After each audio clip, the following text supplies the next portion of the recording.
அனைவருக்கும் அன்பு வணக்கம். நேற்றுக்கு நண்பர் ஒருத்தர் போன் பண்ணியிருந்தாருங்க. நான் சனிக்கிழமை கேள்வி நேரம்னு ஏதோ கேள்வி எல்லாம் பதில் சொல்றீங்க, அதெல்லாம் அவங்க ஃப்ரெண்ட்ஸு கேட்கிற கேள்வி சுழுவாதான் கேட்பாங்க, இதுக்கெல்லாம் பதில் சொல்லிட்டா நீங்க பெரிய ஆளா அப்படின்னு. ஏன் நாம என்னைக்குமே பெரிய ஆளுலாம் நினைச்சது கிடையாதுங்க. யார் கேள்வி கேட்டாலும் நாம பதில் சொல்வோம். ஒண்ணு இல்ல, வண்டியில போயிட்டு இருக்கும்போது டிராபிக் கான்ஸ்டபிள் அப்படி கை காமிச்சா கூட உடனே பக்கத்துல கொண்டு போய் வண்டியை நிறுத்தி அவர் கேட்கறதுக்கு முன்னாடியே இந்தாங்க சார் லைசன்ஸ், இது ஆர்சி புக்கு, இது இன்சூரன்ஸ், இது பொல்யூஷன் கண்ட்ரோல், அது மேல ஒட்டின ஸ்டிக்கர் கிஞ்சிச்சு, இதோ பர்ஸ்ல ரசீது வச்சுக்கிறேன். இத்தோட இல்லாம நம்ம ஆதார் கார்டு, அதுக்கப்புறம் பேன் கார்டு, ஓட்டர் ஐடி எல்லாத்தையும் எடுத்து காமிச்சிருவோம். எதுக்கு வம்பு, நம்ம கிட்ட என்னென்ன கார்டு இருக்கோ எல்லாத்தையும் எடுத்து காமிச்சிடலாமா அப்படின்னு. என்ன போய் நீங்க இதை மாதிரி கேக்குறீங்களா அப்படின்னு.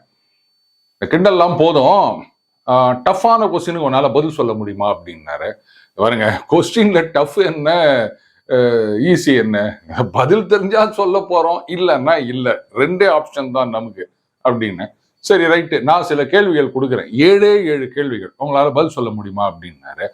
முடிஞ்சா சொல்ல போறாங்க, நீங்க கொடுங்கன்னா ஒண்ணு நியூஸ் பேப்பர் எடுத்து நீட்டினாருங்க. என்ன நியூஸ் பேப்பர், ஒருவேளை இதை படிச்சுட்டு இதுல இருந்து கேள்வி கேட்க போறாரோ அப்படின்னு நினைச்சா, இல்ல அது பக்கத்துல ஒரு 7 கேள்வி இருக்கு பாரு, இதுக்கு உன்னால பதில் சொல்ல முடியுமா அப்படின்னு. இவ்வளவுதான், அது என்னங்க சொல்லிட்டா போச்சு அப்படின்னு. அதோ அந்த கேள்விகளுக்கான பதில் தான் நண்பர். இது வேற ஒண்ணும் இல்ல, திமுகவுடைய விளம்பரம் நேற்றுக்கு பல பத்திரிகைகள்ல அந்த முதல் பக்கத்துல வந்திருந்ததுங்க. தமிழ்நாட்டிற்கு ஏன் இப்படி அப்படின்னு. அதுல 7 கேள்விகள், ஒவ்வொன்னா பார்க்கலாமே. ஒற்றை செங்கலாக நிற்கும் மருத்துவமனை ஏன் இப்படி அப்படின்னு கேட்டிருக்காங்க. கரெக்ட், இவங்க இந்த ஒத்த செங்கல்னு சொல்றது இந்த all India institute of medical science அந்த மருத்துவமனை தான் சொல்றாங்க. 1 பெருசா 11 பெருசா? எனக்கு தெரிஞ்சு 11 தான் பெருசு, ரைட்டா? அண்ணன் TR பாலு அவர்களே ஒரு தடவை சொன்னாரு, 11 மருத்துவக் கல்லூரிகள் திறந்து வைத்திருக்கின்றார் அப்படின்னு. அப்போ அந்த 11 விட இந்த ஒரே ஒரு மருத்துவக் கல்லூரி எய்ம்ஸ், மத்திய அரசின் நிறுவனம், அதுதான் ஒஸ்தியா இருக்குதா? அது இல்லைன்னா இங்க யாரும் வைத்தியம் பண்ணிக்க முடியாதா? அதுக்கு என்ன காரணம்னு சொல்லிட்டாங்க. எய்ம்ஸ் வருது வரல அது வேற விஷயம். ஆனா அந்த 1க்கு பதிலாக 11 அதுக்கு முன்னாடியே கொடுத்தாங்களே, அதெல்லாம் தெரியலையா? அதுல எத்தனை மாணவர்கள் சேர்ந்து படிக்க போறாங்க, எத்தனை பேர் அதுல வைத்தியம் பார்த்துக்க போறாங்க. 11 மருத்துவமனை, 1 2 சொக்கா 11 அப்படின்ற மாதிரி. ஏன் இப்படிங்கிறது புரியுதா? அதனால 1க்கு பதிலாக 11 பெருசு அப்படின்னு நாங்க சந்தோஷமா இருக்கோம். நீங்க ஏன் சந்தோஷமா இல்லை? ஏன் இப்படி அப்படின்னு நாங்க கேட்கட்டா? சரி, அடுத்த கேள்வி. பெட்ரோல் விலை ரூபாய் 71 100.75 ஆகவும், டீசல் விலை 57 92.44 ஆகவும் உயர்வு, ஏன் இப்படி? சரியான கேள்வி. இதுக்கு ஒரு காரணம் என்னன்னா, அந்த 5 ரூபா 4 ரூபா குறைக்கிறேன்னு சொன்னாங்க, அது குறைக்கல. அதனால தான் அது 100 ரூபாய் 75 பைசாவாகவும் 92 ரூபா 44 பைசாவாகவும் இருக்கின்றது. ஒரு 5 ரூபா 4 ரூபா குறைச்சிருந்தா ஒன்னும் குறைஞ்சிருக்கும் அப்படின்னு நினைக்கிறேன். பாஜக ஆளும் மாநிலங்கள்ல ஸ்டேட் கவர்மெண்ட் அவங்க சைட்ல இருந்து குறைச்சிருக்காங்க. இங்க நாம சொன்னதை கூட செய்யல, மேபி தேதி போடல அப்படின்னு நினைக்கிறேன். சரி, இப்போ 71 100 அப்படின்னா அந்த 71 எப்போன்றத பார்க்கணும். இவங்க சொல்றது 2004. ஏங்க 10 வருஷத்துல 30 ரூபாய் ஏறிக்குது பெட்ரோல். இப்ப நான் கேக்குறேன், இந்த 10 வருஷத்துல வேற என்னென்னலாம் விலை ஏறிக்குது அப்படின்னு பார்க்கலாமா? நம்ம டாஸ்மாக் சரக்கு, அதுக்கப்புறம் இந்த பத்திரப்பதிவு கட்டணம், அதுக்கப்புறம் இந்த மின் கட்டணம், அத பால் விலையை விட்டுவிட்டோமே, ஆமா அது. இந்த சிமெண்ட் விலை அது எவ்வளவு ஏறி இருக்குது, நிலத்தோட விலை எவ்வளோ ஏறி இருக்குது, அதுக்கப்புறம் இந்த ரோட் டாக்ஸ் அது இது அதெல்லாம் எவ்வளவு ஏறி இருக்குது, நம்ம சம்பளம் எவ்வளவு ஏறி இருக்குது, இந்த 10 வருடங்கள்ல அரசு ஊழியர்களுக்கு பஞ்சப்படி எவ்வளவு ஏறி இருக்கின்றது, அதுக்கப்புறம் ஆட்சியில் இருக்கும் எம்எல்ஏக்கள் அவர்களுடைய சம்பளம், பஞ்சப்படி, இதரப்படிகள் இதெல்லாம் எவ்வளவு ஏறி இருக்குது, எல்லாம் ஏறலாம். ஆனா பெட்ரோல் டீசல் விலை மட்டும் அப்படியே இருக்கணும் அப்படின்னா சரிப்பட்டு வருமா? இப்ப நான் ஒரே ஒரு கேள்வி கேட்கிறேன். நாளைக்கு இந்த 100 ரூபாய் 75 பைசா இருக்கிற பெட்ரோலை 50 ரூபா ஆக்கி போடுறாங்க அப்படின்னு சொன்னா உடனே எல்லா விலையும் அப்படியே பாதியா குறையும் அப்படின்னு உங்களால ஒரு அஷூரன்ஸ் கொடுக்க முடியுமா? ஆண்டுக்கு 2 கோடி வேலை வாய்ப்புகள் வழங்குவோம் என்றார்கள். 20 கோடி வேலை வாய்ப்புகள் எங்கே? 20 கோடி வேலை வாய்ப்புகள் எங்கே அப்படின்னா எல்லாரும் என்ன நினைச்சுக்கிறாங்க, வேலை வாய்ப்புகள்லாம் உடனே கவர்மெண்ட்ல வேலை கொடுக்கணும் அப்படின்னு நினைச்சிட்டு இருக்காங்க. அண்ணன் ராகுல் காந்தி அவர்களோட அதான் சொல்லி இருக்கிறாரு, 30 லட்சம் வேலை வாய்ப்புகள் அரசாங்கத்துல நிரப்பப்படும் அப்படின்னு சொல்லி இருக்கிறாரு. எங்க கொண்டு போயிட்டு நிரப்புவாருன்னு எனக்கு புரியல. சரி, ஆட்சிக்கு வந்தா பாத்துக்கலாம். இப்படி 20 கோடி பேருக்கு கவர்மெண்ட்ல வேலை கொடுத்துருந்தாங்கன்னு சொன்னா இந்தியாவில கிட்டத்தட்ட எல்லா குடும்பத்திலையும் யாராவது ஒரு கவர்மெண்ட் சர்வெண்ட் இருப்பாங்க. அதுக்கப்புறம் மற்ற தொழில் நிறுவனங்களுக்கோ இல்ல விவசாய வேலைகளுக்கு மற்ற வேலைகளுக்கெல்லாம் ஆளே இருக்க மாட்டாங்க. ஸோ அரசு வேலை வாய்ப்புன்னு எடுத்துக்க முடியாது. அடுத்தது ப்ராவிடென்ட் ஃபண்ட் ஆர்கனைசேஷன், இவங்க வந்து டேட்டா கொடுத்துருக்காங்க. ஒவ்வொரு வருடமும் புதுசா இந்த ப்ராவிடென்ட் ஃபண்ட்ல இணைகின்றவர்கள், இது வந்து வேலை வாய்ப்பு, இது எத்தனை கோடி அப்படின்னு அவங்க ஸ்டாட்டிஸ்டிக்ஸ் கொடுத்துருக்காங்க. இதெல்லாம் பெரும்பாலும் தனியார்ல இருக்கிற விஷயங்கள். அடுத்தது, ஒரு தள்ளு வண்டியில ஒருத்தர் காய்கறி விற்கிறார் அப்படின்னு சொன்னா அதுவும் வேலை வாய்ப்பு தான். கவர்மெண்ட் வேலை தான் வேலை வாய்ப்புன்னு தயவு செஞ்சு நினைக்காதீங்க. சொந்தமா தொழில் செய்யறோம், 4 காசா இருந்தாலும் நான் சொந்தமா என் சொந்த காலில் நிக்கிறேன் கௌரவத்தோட அடுத்தவனை ஆட்டைய போடாம ஏமாத்தாம சம்பாதிக்கிறாங்க பாருங்க, அதுவும் வேலை வாய்ப்பு தான். அதுக்கு தான் வந்து இந்த முத்ரா லோன் கொடுக்குறாங்க, அதுக்கப்புறம் இந்த சாலையோர வியாபாரிகளுக்கான கடன் கொடுக்குறாங்க. இந்த மாதிரி எத்தனையோ விஷயங்கள் கொடுக்குறாங்க. ப. சிதம்பரம் கூட கேட்டாரு, அவங்க கூட்டணியில இருக்கவர் தான், 50,000 கம்மியா லோன் கொடுத்தா என்ன பண்ணுவாங்க அப்படின்னு. அந்த லோன் தான் வந்து இந்த மாதிரி வேலை வாய்ப்புகளை உருவாக்குகின்றது. ஐயா, இன்னும் கொஞ்ச நாள்ல தேர்தல் வரப்போகுது. இந்த வாட்டி உங்களோட ஓட்டு யாருக்கு? சின்ன சின்ன வேலைகளை செஞ்சுக்கிட்டு நிரந்தர வருமானம் இல்லாம ரொம்ப கஷ்டப்பட்டேன். அப்பதான் நம்ம மோடி ஐயா சாலையோரம் தொழில் செய்யறவங்களுக்கு எல்லாம் கடன் தர்றாருன்னு கேள்விப்பட்டேன். இப்ப நான் வாழ்ற வாழ்க்கை மோடி ஐயா கொடுத்த கேரண்டி. இந்த தேர்தல்ல மோடி ஐயா தான் ஜெயிப்பாரு, இது நான் கொடுக்குற கேரண்டி. தாமரைக்கு வாக்களியுங்கள், பாஜகவை வெற்றி பெறச் செய்யுங்கள். ஸோ வேலை வாய்ப்பு அப்படின்னா ஒரு பேண்ட் சொக்கா போட்டுக்கின்னு கழுத்துல டையே வாயில பொய்யே அப்படின்னு விவேக் சொல்வாரு. அந்த மாதிரி ஒரு பேக் ஒன்று தொங்க விட்டுக்கின்னு கையில வந்து சாப்பாடு கட்டிக்கின்னு 9 to 5 அப்படின்றது கிடையாதுங்க. ஒவ்வொருத்தரும் கௌரவமா அடுத்தவனை ஏமாத்தாம ஆட்டைய போடாம உழைச்சி சம்பாதிப்பதற்கான வாய்ப்பு கொடுத்தா அதுதான் வேலை வாய்ப்பு. அப்படி பார்க்க போனா 20 கோடிக்கு மேலேயே ஏராளமான வேலை வாய்ப்புகள் இந்தியாவில் உருவாக்கப்பட்டுள்ளன. அடுத்த கொஸ்டின் போலாமா? இலங்கை கடற்படையினரால் 3076 மீனவர்கள் கைது செய்யப்பட்டு 534 படகுகள் பறிமுதல். ஏன் இப்படி? சுருகமா சொல்லிடலாம், அன்னைக்கு கச்சத்தீவை நம்ம தூக்கி கொடுத்து விட்டோம் பாருங்க, அதனோட விளைவுதான் இது அப்படின்னு. ஆனா இதுல இன்னும் சில காரணங்களும் இருக்கின்றன. அன்னைக்கே பார்த்தோம், இப்ப மறுபடியும் பார்க்கலாம். அங்க இலங்கையில் இருக்கின்ற மீனவர்கள், நாம வந்து தொப்புள் கொடி வரவுன்னு சொல்லி நிக்கிறோம்ல, அவங்க தான் வந்து இந்திய தூதரகத்துக்கு எதிராக போயிட்டு ஆர்ப்பாட்டம் பண்ணிக்கிறாங்க. இதோ உங்க நாட்டு மீனவர்கள்லாம் எங்க ஏரியால வந்து மீன் பிடிச்சி நிற்கிறாங்க, அவங்க எல்லாம் வரக்கூடாது அப்படின்னு. செய்தி கிளீனா தான் இருக்குது. நான் ஒன்னும் வந்து மவுத்து புளித்ததோ மேங்கோ புளித்ததோன்னெல்லாம் பேசல. அப்ப எல்லை தாண்டி போவதற்கு என்ன பிரச்சனை? இதுக்கும் வந்து மத்திய அரசாங்கத்துல சொல்லியிருக்காங்க, சேட்டலைட் பேஸ்டு சில உபகரணங்களை கொண்டு வந்து எல்லை தாண்டாமல் இருப்பதற்கு அதெல்லாம் ஏற்பாடு செய்யணும் அப்படின்னு சொல்லியிருக்காங்க. ஆனா நல்லா கவனிக்கணும், இதுல வந்து கைது செய்யப்பட்டு படகுகள் பறிமுதல் தான் சொல்லியிருக்காங்க. அதுல எத்தனை பேர் விடுவிக்கப்பட்டார்கள் அப்படின்ற விவரம் இல்லை. இன்னொன்னும் கவனிக்கணும், இதற்கு முன்னாடி இந்திய மீனவர்கள் மீது துப்பாக்கி சூடு நடத்தி இருக்கின்றது இலங்கை இராணுவம். அதுல இந்திய தமிழக மீனவர்கள் கொல்லப்பட்டிருக்கின்றனர். ஆனா இந்த கேள்வியில கொல்லப்பட்ட மீனவர்கள்னு வரல, ஏன்னா இந்த 10 வருடங்கள்ல அந்த மாதிரி நடக்கவில்லை. அப்ப காங்கிரஸ் ஆட்சி காலத்துல நம்ம மீனவர்கள் மீது இலங்கை நேவி வந்து சுட்டிருக்காங்க, அதுல நம்ம மீனவர்கள் கொல்லப்பட்டிருக்காங்க. பாஜக ஆட்சியில் அது நடக்கவில்லை. இந்த கேள்வியிலேருந்து இது நல்லா தெரியுது இல்ல? ரைட். இதுவும் விரைவிலேயே முடிவுக்கு வரும். ஏன்னா இந்த சேட்டலைட் பேஸ்டு அசிஸ்டன்ஸ் கொடுக்குறோம்னு சொல்லியிருக்காங்க இல்லையா?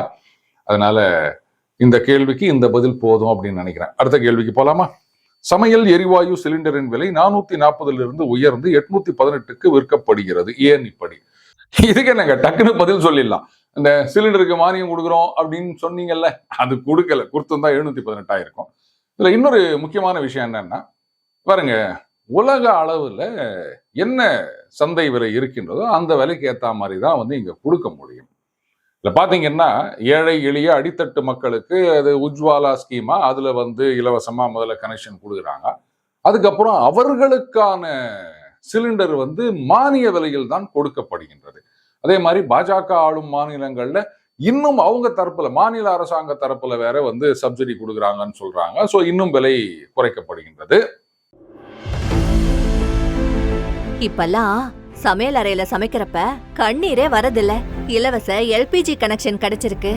அதனால ஒவ்வொரு அம்மாவோட சமையல் அறையிலயும் புகை இல்லாம இருக்கும். இதுதான் மோடியின் கேரண்டி. அதனாலதான் நாங்களும் உறுதியா இருக்கோம். மீண்டும் வேண்டும் மோடியின் அரசு. இதுதான் என்னோட கேரண்டியும். தாமரைக்கு வாக்களியுங்கள், பாஜகவை வெற்றி பெறச் செய்யுங்கள். சரி, நாம அந்த மாதிரிலாம் எதுவும் செய்யலையே, வாக்குறுதி கொடுத்ததையே நம்ம குறைக்கல, அப்புறம் ஏன் இப்படின்னு கேட்டா நீங்க குறைக்கல, அதனால தான் இப்படி. இந்த பதில் சரியா இருக்கும்னு நினைக்கிறேன். அடுத்த கேள்வி, மருத்துவ கனவை நனவாக்க மற்றொரு தேர்வு ஏன் இப்படி? இவங்க வந்து அந்த நீட் தேர்வை பத்தி கேட்கறாங்க. அந்த நீட் தேர்வு என்ன தமிழ்நாட்டு மாணவர்களுக்கு மட்டுமா இருக்குது? இந்தியாவில இருக்க எல்லா ஸ்டூடெண்ட்ஸும் நீட் தேர்வு எழுதி தானே வந்து எம்பிபிஎஸ் சேர்றாங்க. அப்போ நமக்கு மட்டும் ஐயோ இன்னும் இப்படி தேர்வு அப்படின்னா, சரி நான் ஒண்ணு கேட்கிறேன், மருத்துவ கனவை நனவாக்க இன்னொரு தேர்வா அப்படின்னு கேக்குறீங்களா? ஒரு குழந்தை ஒரு ஸ்கூல்ல போய் சேரணும் அப்படின்னு சொன்னாலே அந்த குழந்தைக்கு இன்டர்வியூ எது? எல்கேஜி படிக்கிற குழந்தைக்கு இல்ல ப்ரீகேஜிக்கு அதை கூப்பிட்டு வச்சு 4 கேள்வி கேட்கறது. அந்த குழந்தை அப்படியே வீட்டுல விளையாடி இந்த குழந்தைய கொண்டு போய் இவங்க உட்காந்து எல்லாத்தையும் ப்ரிப்பேர் பண்ணி, நம்ம தான் அந்த ஒரு பிரகாஷ் ராஜ் படத்திலேயே பார்த்தோமே, இதுல அவங்க அப்பா அம்மாவுக்கு வேற இன்டர்வியூ, அவங்க என்ன படிச்சுக்கிறாங்க இதெல்லாம் வேற இருக்குது. ஒரு ஆச்சரியம் பாத்தீங்களா? நம்ம எந்நாடு கட்சி தலைவர் என்ன சொன்னாரு? இந்த எக்ஸாம்ன்றதே கிடையாது பசங்களுக்கு அப்படின்னு சொன்னாரா? நீங்க நீட்டுக்கு போயிட்ட எல்லா எக்ஸாமையும் கேன்சல் பண்ணிக்கிற அண்ணன் கார்த்தி சிதம்பரம் அவர்கள் அவரும் அதை வழிமொழிந்திருக்கின்றார். இன்னும் அந்த அதிகாரம் எனக்கு வரல. ஆனா வந்தா 3 நிறுத்தி டியூஷன் ஹோம்ஒர்க் மட்டும் எக்ஸாமே நிறுத்திடுவேன். சரி விடுங்க, நிஜத்தை மட்டுமே நாம் சொல்வோம், நாம் சொல்வதெல்லாம் நிஜமாகிவிடும், அதுல இதுவும் ஒண்ணு அப்படின்னு எடுத்துக்க வேண்டியதுதான். இப்போ எம்பிஏ படிக்கணும் அப்படின்னு சொன்னா எம்பிஏ கனவை நனவாக்க மற்றொரு தேர்வு அவசியமா அப்படின்னு ஏன் யாரும் கேட்க மாட்டேங்கிறீங்க? இன்னைக்கு தனியார் பல்கலைக்கழகங்கள் இந்த இன்ஜினியரிங் காலேஜ் பெரும்பாலும் அட்மிஷன் அப்படின்னு சொன்னா ஒரு தேர்வு வைக்கிறாங்க. இன்ஜினியரிங்க்கு எம்பிபிஎஸ் இல்லை. அப்போ வந்து என்னுடைய என்ஜினியரிங் கனவை நனவாக்க இன்னொரு தேர்வு அவசியமா கோபால் அப்படின்னு யாரும் கேட்கறது இல்லையே. இவ்வளோ சொல்றீங்களே, இப்ப நான் ஒண்ணு கேட்கவா? என்னுடைய அரசாங்க வேலை என்கிற கனவை நனவாக்க தேர்வு அவசியமா? இப்படி எத்தனையோ பேர் கேட்டுனுக்கிறாங்க. உதாரணமா தமிழ்நாட்டு அரசாங்கத்துல ஒரு வேலைக்கு +2 குவாலிஃபிகேஷன் வச்சுக்கிறீங்க அப்படின்னு சொன்னா, ரைட்டுங்க அந்த +2 படிச்சுக்கிறேன் அப்படின்னு சர்டிஃபிகேட்டை கொண்டு வந்து கொடுத்தா, அப்ப வாங்கப்பா எல்லாரும் வாங்க, வந்து மார்க் படி அந்த ரோஸ்டர் படி அவங்களுக்கு வந்து வேலை அப்படின்னு சொல்ல வேண்டியதானே? எதுக்காக வந்து டிஎன்பிஎஸ்சி அப்படின்னு ஒரு நிறுவனத்தை வச்சு அது மூலமா டெஸ்ட் எல்லாம் கண்டக்ட் பண்ணி அந்த ரிசல்ட் எப்போ வருமோன்னு எல்லாம் திக்குன்னு காத்துட்டு இருக்கணும்? எதுக்காக இதெல்லாம்? குவாலிஃபிகேஷன் +2 தானே, இந்த மார்க் லிஸ்ட் இருக்குது இல்ல, அதை வச்சு வேலை கொடுக்க வேண்டியது தானே. ஆனா நீங்க இந்த டிஎன்பிஎஸ்சில எக்ஸாம் நடத்துறீங்க தெரியுமா, அதுல என்னென்ன கேள்வி வருது? வெறும் +2 படிச்ச புக்ல இருந்து வருதா, இல்ல வந்து 10th படிச்ச புக்ல இருந்து வருதா? ஜெனரல் நாலேஜ்ன்றீங்க, லிட்ரேச்சர்ன்றீங்க, வரலாறுன்றீங்க, புவியியல்ன்றீங்க, என்னென்னவோ சொல்றீங்க. நான் +2ல படிக்காத விஷயங்கள் எல்லாம் என்ன வந்து டெஸ்ட் எழுதுன்னு சொல்றீங்க. அப்ப நான் வேற எங்கேயாவது காசு கட்டி ஒரு கோச்சிங் இன்ஸ்டியூட்ல போயிட்டு அவங்க கொடுக்குற புக்கு மெட்டீரியலு இதெல்லாம் படிச்சாதான் நான் அந்த டெஸ்ட் எழுத முடியும். ஆனா நீங்க +2 தானே குவாலிஃபிகேஷன் சொல்லிக்கிறீங்க, இதெல்லாம் வந்து அந்த கிரைட்டீரியால வரலையே. இதுல இருந்து ஏன் எனக்கு கேள்வி கேட்குறீங்க? நீட் தேர்வுல +1 +2ல என்ன படிக்கிறீங்களோ அதுல இருந்து மட்டும்தான் கேள்வி கேட்கிறாங்க. அதுல வரலாறு கிடையாது, லிட்ரேச்சர் கிடையாது, அதுக்கப்புறம் அது என்னது ஜெனரல் நாலேஜ் கிடையாது, அதெல்லாம் கிடையாது. இப்போ சொல்லுங்க, டிஎன்பிஎஸ்சி அப்படின்ற ஒரு தேர்வு தேவையா? அது தேவைன்னு சொன்னா நீட்டும் தேவை. அப்ப நீட்டு வேணான்னு சொன்னா அந்த டிஎன்பிஎஸ்சி தேர்வும் தேவையில்லை. இது எப்படி இருக்கு? அடுத்தது, சென்னை மற்றும் தென் மாவட்டங்களில் ஏற்பட்ட வெள்ளத்திற்கு போதாத நிவாரண நிதி ஏன் இப்படி? அதாவது சில விஷயங்களை வந்து ரொம்ப ஆழ்ந்து கவனிக்கணும். அந்த வார்த்தைகள் அது ரொம்ப ரொம்ப முக்கியம். நிறைய பேர் வந்து அதை மேம்போக்கா பார்த்துட்டு விட்டுடுறோம். பெரும்பாலான நேரங்கள்ல நம்ம காதுல வந்து விடுற விஷயம் என்னன்னா, பாருங்க இவ்வளவு வெள்ளம் வந்தது, மத்திய அரசு ஒரு காசு கூட கொடுக்கல, தமிழகத்துக்கு ஒண்ணுமே கொடுக்கல, வஞ்சித்து விட்டார்கள், இப்படின்னு தான் நிறைய பேர் பேசுவதை நம்ம பார்க்க முடியுது. ஆனா இங்க என்ன சொல்லியிருக்காங்க? நிவாரண நிதி கொடுக்கவே இல்லைன்னு சொல்லல, போதாத நிவாரண நிதி. அதாவது இவங்க ஒரு அமௌண்ட் எதிர்பார்க்கறாங்க, அவங்க ஒரு அமௌண்ட் கொடுத்திருக்காங்க, அது போதவில்லை அப்படின்றதுதான் இந்த வாசகம் கூறுகின்றது. புரியுதுங்களா?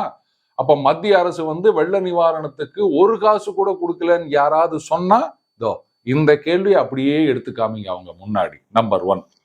நம்பர் 2, போதுமா போதாதா அப்படின்றது வந்து இதை யாரும் கரெக்டா வரையறுக்க முடியாதுங்க. எனக்கு இது போதாதுன்னு இருக்கலாம், அவருக்கு வந்து அது போதும்னு இருக்கலாம், இவருக்கு வந்து இது ரொம்ப அதிகம்னு இருக்கலாம், இன்னொருத்தருக்கு வந்து இது ரொம்ப குறைவுன்னு இருக்கலாம். அது ஒவ்வொருத்தருடைய பெர்செப்ஷன். ஆனா ஒரு விஷயம் ஒத்துக்கணும், நிவாரணம் வந்திருக்கின்றது, போதுமான அளவு வரவில்லை அப்படின்றதான் இந்த கேள்வி சுட்டி காட்டுகின்றது. அது ஏன் இப்படி அப்படின்னா, அது என்னது, இந்த சிங்கார சென்னை பேக்கேஜ், அந்த பேக்கேஜ், இந்த பேக்கேஜ், நாங்க அத்தனை 1000 கோடிகள் அப்படின்னு சொன்னாங்க. அதெல்லாம் ஒழுங்கா முடிச்சிருந்தா இப்படி ஆயிருந்திருக்காது. கரெக்டு தானே நான் சொல்றது? ரெண்டாவது, இவங்க ஆட்சிக்கு வந்தவுடனே இந்த வெள்ளம் வந்துடல. 21ல ஒரு மழைக்காலம் போச்சுங்க, 22லயும் ஒரு மழைக்காலம் போயிடுச்சுங்க. அதுக்கப்புறமா 23 இவர்கள் ஆட்சிக்கு வந்த 3வது மழைக்காலம் இது. அப்பவும் வந்து எதையும் சரி பண்ணாம அதை சொன்னாங்கல்ல, இங்க 90% முடிஞ்சுக்குதுன்னாங்க, 80%, 85%. இந்த வாக்குறுதி சொல்லியிருந்தாங்க பார்த்தீங்களா, இத்தனை % முடிச்சிட்டோன்னு, அந்த மாதிரியே எல்லா இடத்துலையும் சொல்லிட்டு இருந்தாங்க. அப்புறம் அதுக்கு ஒருத்தர் வந்து ஒரு எக்ஸ்பிளனேஷன் கொடுத்தாரு. எந்த இடத்துல நின்று பேசுறாரோ அந்த இடத்துக்கு மட்டும்தான் அந்த பர்சன்டேஜ் பொருந்தும், இப்படி வேற சொல்லியிருந்தாரு. ஆனா என்ன பர்சன்டேஜ் சொல்லியும் எல்லா இடத்துலையும் தானே தண்ணி வந்தது, நாம பார்த்தோம்ல. சோ ஏன் இப்படி அப்படின்னா, அந்த பேக்கேஜ் எல்லாம் நாம ஒழுங்கா முடிச்சிருந்தோம்னு சொன்னா இப்படி எல்லாம் வந்திருக்காது. இவர்கள் மீண்டும் நம் நாட்டை ஆள வேண்டுமா? கரெக்ட். நிஜமாவே இந்த சந்தேகம் வருது. இவ்வளோ பதில் கொடுத்த பிறகு இவர்கள் மீண்டும் நம் நாட்டை ஆள வேண்டுமா அப்படின்னு மக்கள் யோசிக்க ஆரம்பிச்சிட்டாங்க. ஏதோ நம்மால முடிஞ்ச அளவுக்கு கேள்விகளுக்கு பதில் சொல்லிருங்க. ஆனா இது டஃப்பான கொஸ்டினா இல்ல கரெக்டான ஆன்சரா அப்படின்றத நீங்க தான் சொல்லணும் நண்பர்களே. மீண்டும் அடுத்த பதில் சந்திப்போம். வணக்கம்.